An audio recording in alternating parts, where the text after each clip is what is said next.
Dan untuk melakukan percepatan penemuan obat COVID ini, kita bisa melakukan strategi drug repurposing, yaitu menggunakan obat yang sudah beredar, kemudian diujikan untuk suatu indikasi yang baru. Jadi misalnya mungkin sudah ada kombinasi herbal seperti ini untuk indikasi yang lain, kemudian secara khusus diujikan untuk COVID-19 dengan berbagai pertimbangan atau berbagai dasar tadi. Nah, saat ini sudah dilakukan uji klinik terhadap 4 produk herbal tadi yang berisi jahe merah, samiloto, maniran, dan daun sembung.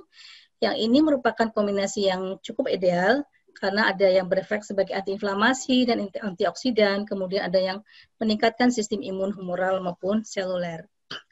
Adapun yang perlu disampaikan kepada masyarakat mengenai penggunaan obat herbal tentunya adalah bahwa obat herbal itu bukan berarti aman sama sekali ya. Kadang-kadang orang menganggap alami itu selalu aman ya, tetapi tidak demikian, sehingga tetap harus diinformasikan jika pasien ada riwayat alergi mungkin ya, kemudian takaran dan kombinasinya tidak berlebihan ya, jadi tidak semua macam dimasukkan dan juga takarannya tertentu karena dosis herbal itu menarik ya, kalau sedikit efeknya seperti apa, nanti kalau banyak efeknya juga berbeda begitu ya. Kemudian sesuaikan dengan kebutuhan pada kondisi atau kelompok usia tertentu. Anak-anak, ibu hamil, menyusui tentu kebutuhannya bisa berbeda, sehingga nanti apoteker nanti yang perlu mencermati juga kalau pasiennya itu dibutuhkan untuk anak-anak, nanti kira-kira pilihannya apa begitu.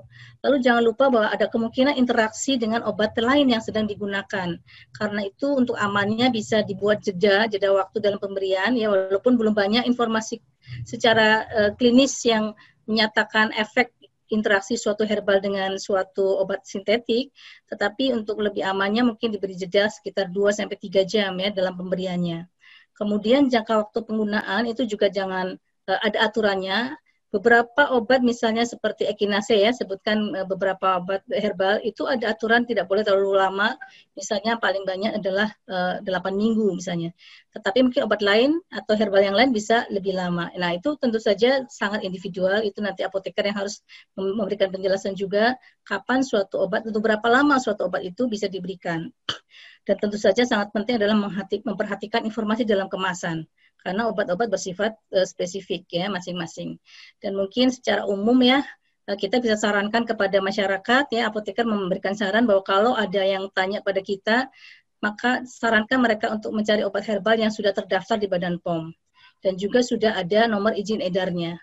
Dan jika sudah ada nomor izin edarnya pun itu perlu dicek lagi. Kadang-kadang saya pernah menjumpai juga yang ternyata palsu ya nomor izin edarnya. Setelah dicek di Badan POM ternyata tidak ada. Juga kalau ada produk yang klaimnya terlalu bombastis, mekanismenya tidak jelas, maka kita harus skeptis ya, artinya kita jangan langsung percaya. Dan juga kalau ada promosi atau produk herbal yang tidak jelas kandungannya, mungkin harus berhati-hati, karena jangan-jangan ada kandungan yang mungkin kontraindikasi terhadap penyakit yang sedang kita alami. Dan juga testimoni tentang efek suatu obat bukanlah suatu bukti klinis ya, walaupun wah ini bisa menyembuhkan 1.000 orang pasien COVID misalnya. Tapi kalau itu bukan suatu desain uji klinik yang baik, tentu kita harus skeptis dulu. Jangan langsung mempercayai ya. Cari informasi terkait hasil uji preklinis maupun klinis dari obat-obat yang diklaimkan tersebut. Ya, akhirnya saya sudah sampai pada bagian akhir. Jadi penguatan sistem imun merupakan salah satu strategi yang penting di dalam pencegahan maupun penyembuhan penyakit COVID. Jadi yang sudah terlanjur terinfeksi tapi masih ringan, sistem imun tetap harus dikuatkan. Selain menggunakan makanan sehat, multivitamin, olahraga, tidur cukup, tidak stres, mematuhi protokol kesehatan, produk imunomodulator ini bisa menjadi salah satu alternatif. Tadi seperti disampaikan juga oleh dokter, untuk pasien-pasien yang konfirmatif tetapi bisa tidak bergejala, juga bisa menambahkan herbal imunomodulator ataupun bentuk-bentuk lain sebagai alternatif. Dan herbal Indonesia memiliki potensi yang besar untuk dikembangkan. Namun perlu pembuktian secara klinis agar tidak terjadi overclaim terhadap efek obat herbal. Dalam pelayanan, apoteker perlu menggali informasi konsumen yang terkait dengan penggunaan obat herbal dan bisa memberikan edukasi yang tepat ya jika digunakan bersama dengan obat sintetik dan bagaimana cara tepat menggunakannya. Jadi termasuk tadi yang saya sampaikan, kapan atau berapa lama suatu obat herbal harus digunakan, bagaimana interaksinya dengan suatu obat sintetik, kebetulan misalnya pasiennya sudah mengalami penyakit yang lain dan menggunakan obat lain dan sebagainya. Demikian teman-teman sejawat apoteker di mana saja berada. Jadi ini adalah gambaran bagaimana herbal bisa menjadi salah satu agen imunomodulator dan bagaimana cara kita memberikan informasi yang tepat kepada masyarakat mengenai penggunaan obat herbal sebagai imunomodulator. Terima kasih atas perhatiannya dan mohon maaf jika ada kekurangan. Waktu saya kembalikan kepada moderator. Silakan Pak Pre, dari saya cukup. Terima kasih. Assalamualaikum warahmatullahi wabarakatuh. PT Kalbe Farma meluncurkan inovasi formula anak bangsa, Fatigon Promuno, imunomodulator 4 herbal asli Indonesia yang terdiri dari jahe merah, meniran, sembuh, dan sambiloto. Kombinasi 4 herbal pilihan berpotensi memberikan perlindungan, antivirus, anti radang, dan imunomodulator seimbang yang aman dikonsumsi setiap hari, sehingga daya tahan tubuh optimal dan seimbang di new normal. Fatigon Promuno, dari, oleh, dan untuk Indonesia.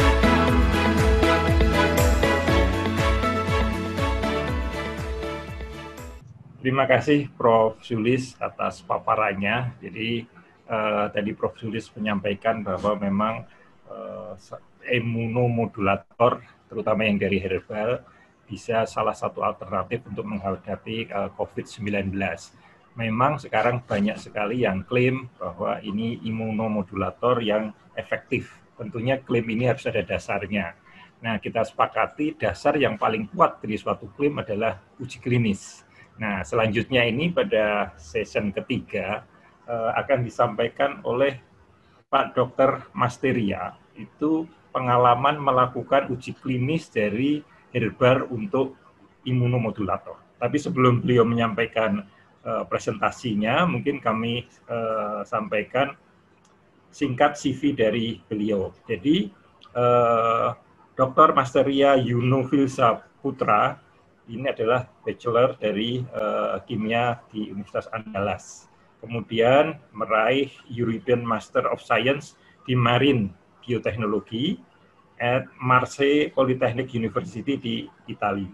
Kemudian sama sudah mencapai juga European PhD in Marine. Jadi beliau ini sangat menguasai tentang laut.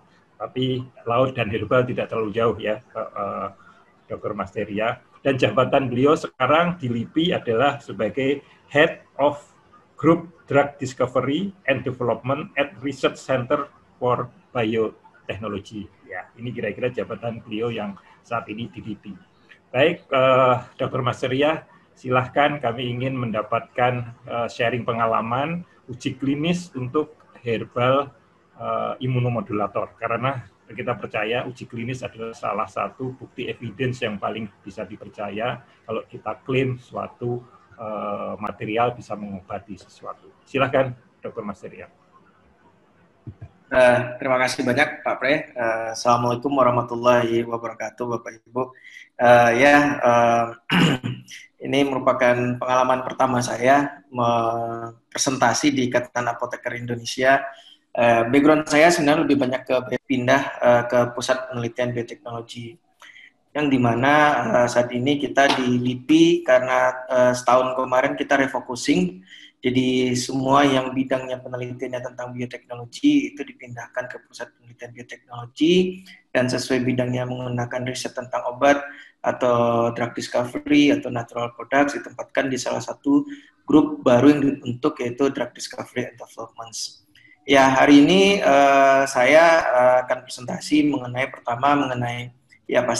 herbal pertama, kemudian uji klinis, kemudian bagaimana pengalaman kami selama ini melakukan uji klinis di Rumah Sakit Darurat Wisma Atlet. Nah, uji klinis ini banyak juga dibantu terutama oleh Dr. Agus, kemudian Prof. Sulis yang membantu kami dalam penyusunan segalanya, kemudian hal-hal teknis yang kita lakukan di Rumah Sakit Darurat Wisma Atlet. Ya, pertama mungkin kalau kita ketahui bahwa di Indonesia obat alam itu berdasarkan perka